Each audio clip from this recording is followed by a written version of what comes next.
Perhaps because the title signaled a wallow in alcoholic binging, I never got around to watching Hangover Square until now, despite its renown.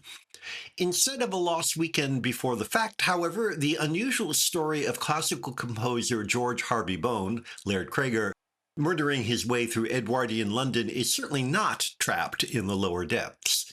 Hollywood frequently depicts composers as misunderstood geniuses on the edge of madness, but making one the protagonist of a horror film raises atypical expectations beyond emotional excess.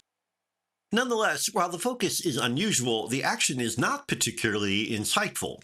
George's murderous rampages occur whenever he endures sonic discord in extremely stressful moments.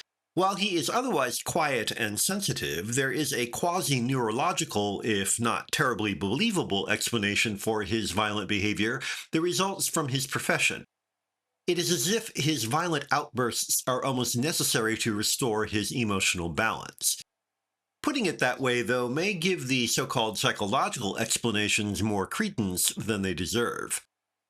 Because, from virtually the first frame onwards, it is clear that the story is at best an excuse for visual extravagance. In literally the first scene, director John Brahm plunges us into a pulsating world of vivid street life and flamboyant period detail. From a high angle on the street, the camera moves to a second-floor window where an elderly man, later identified as a pawnbroker, fights off an assailant. With the camera taking on the POV of the attacker, the pawnbroker throws things at us until our knife-wielding arm plunges into his chest. As the pawnbroker falls to the floor, the assailant throws a kerosene lamp at him that shatters, instantly engulfing the shop in a hellish blaze. Cregar alternates between bewildered self-fear and psychotic rage, and the supporting cast helps make his disintegration compelling. They, and George's thunderous concerto written by Bernard Herrmann, are nonetheless secondary to black and white cinematography and lapidary decor that owe more to expressionist excess than the staid conventions of costume films.